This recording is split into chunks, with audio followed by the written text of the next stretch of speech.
On dit souvent nul n'est irremplaçable, mais dans le cas de Kim Jong-un, est-ce vraiment vrai? Si le leader de la Corée du Nord venait à disparaître, quelles seraient les conséquences pour ce pays? On pourrait imaginer que cela ouvrirait une nouvelle page pour la Corée du Nord, mais tout reste incertain. Y aurait-il une lutte de pouvoir, une prise en main rapide?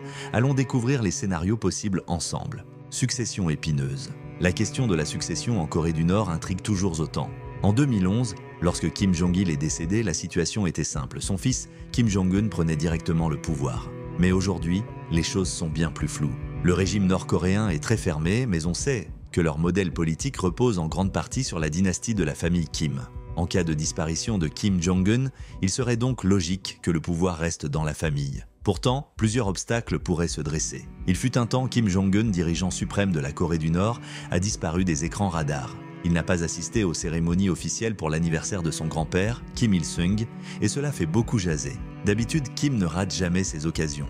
Les rumeurs sur son état de santé se sont donc mises à circuler à grande vitesse. Est-il vraiment en danger? Est-il simplement en train de se protéger? Les spéculations sur l'état de santé de Kim Jong-un se sont intensifiées, surtout depuis qu'un site d'information basé à Séoul, Daily NK, a rapporté qu'il avait subi une opération du cœur. Entre-temps, Kim est connu pour ses problèmes d'obésité et son tabagisme, des facteurs qui pourraient expliquer ses absences.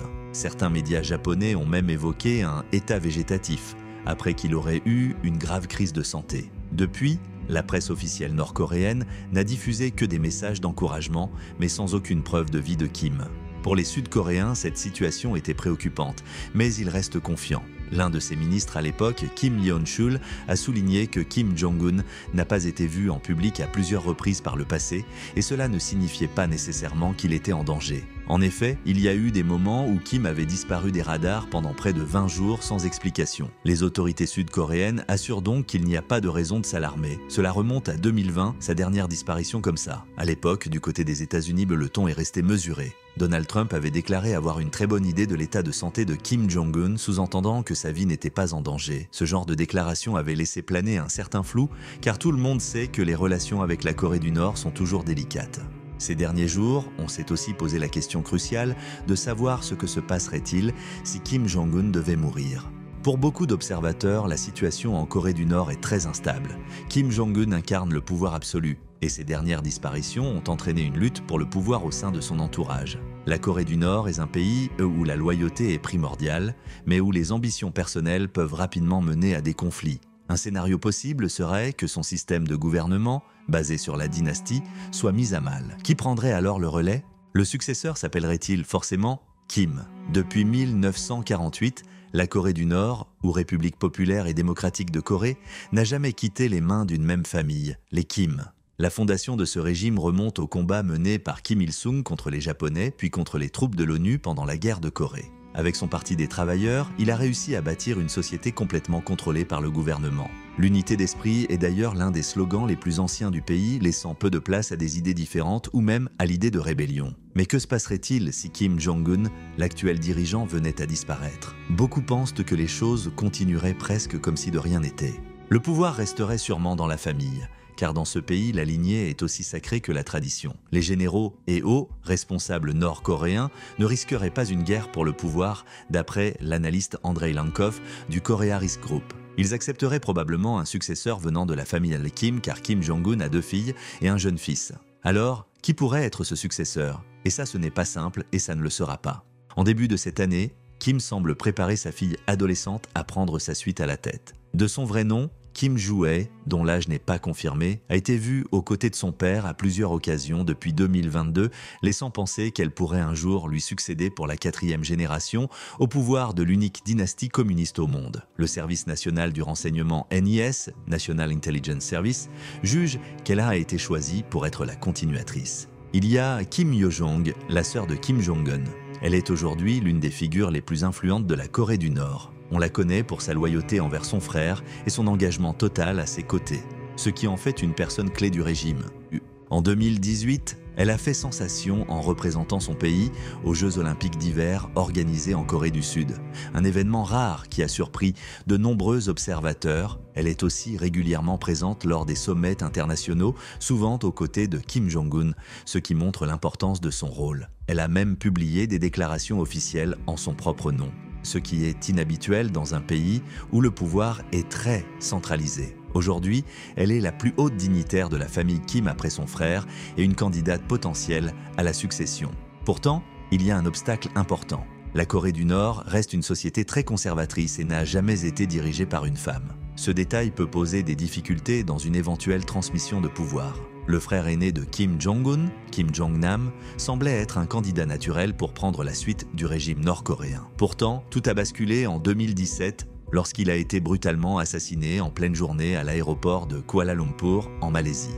On dit que l'attaque a été menée par 2 femmes qui lui ont appliqué une dose mortelle d'un agent neurotoxique sur le visage. Pour beaucoup d'experts, ce meurtre a été clairement orchestré par Pyongyang qui voyait probablement en Kim Jong-nam une menace potentielle pour le pouvoir. Quant à Kim Jong-chol, l'autre frère de Kim Jong-un, il a un profil bien différent. Grand fan de musique, il est surtout connu pour son admiration envers le guitariste Eric Clapton.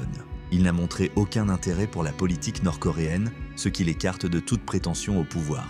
Parmi les autres membres de la famille, il y a aussi Ri Sol-ju, la femme de Kim Jong-un qui a été nommée première dame en 2018, un titre inédit en Corée du Nord. Enfin, il y a Kim Pyong-il, le demi-frère de Kim Jong-il qui a passé des années comme ambassadeur en Europe de l'Est et qui pourrait devenir un candidat de remplacement. Surtout pour ceux qui voient d'un mauvais œil l'idée d'une femme au pouvoir, ou carrément une solution de l'extérieur. Un successeur extérieur au clan Kim.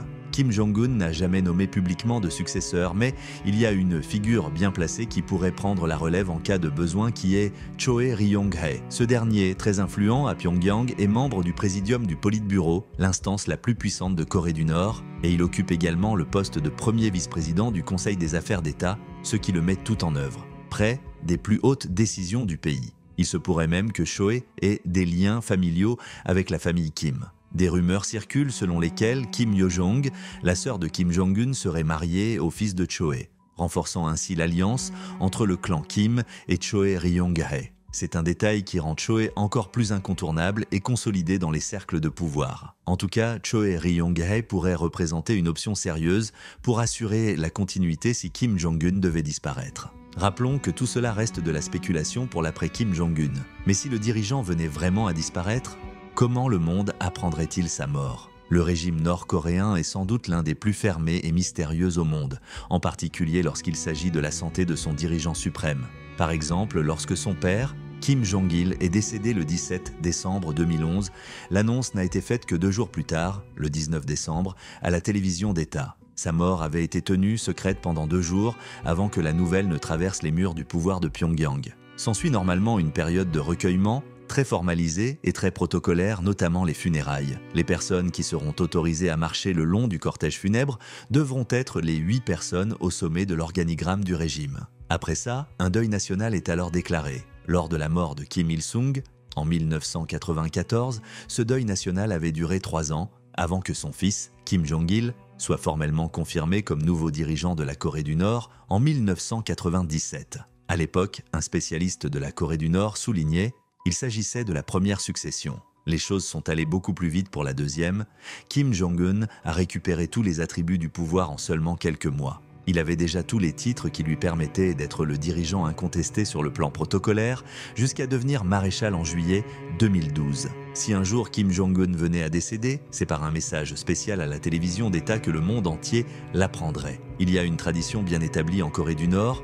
Lorsqu'une nouvelle aussi importante arrive, c'est une présentatrice vêtue de noir qui vient en personne annoncer la triste nouvelle aux citoyens nord-coréens. Ri Chun-hee, figure emblématique des journaux télévisés nord-coréens, a rempli ce rôle depuis des décennies. Cette présentatrice incarne le drame et le patriotisme. Elle apparaît toute joyeuse lors des grands succès du pays, mais elle sait aussi pleurer publiquement, ce qu'elle a fait pour annoncer la mort de Kim Il-sung en 1994, puis celle de Kim Jong-il en 2011. Lorsqu'un tir de missile ou un essai nucléaire est réussi, par exemple, Ri Chun-hee porte souvent un costume traditionnel rose, appelé Joseonot en Corée du Nord. Mais pour les annonces funèbres, elle revêt sa robe noire, symbole de deuil national.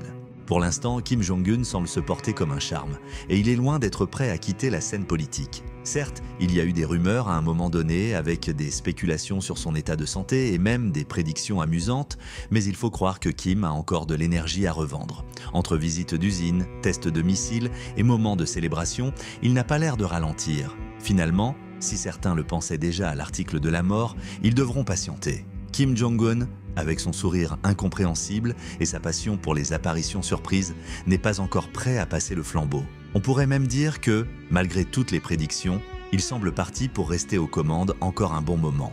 Et pour finir, peut-être que Kim Jong-un a son propre service de doublure pour les grandes occasions, histoire de faire durer le suspense. Après tout, dans ce régime plein de surprises, qui sait si on voit toujours le vrai Kim? Le défi serait bien plus grand pour la Corée du Nord de trouver un successeur à Kim Jong-un.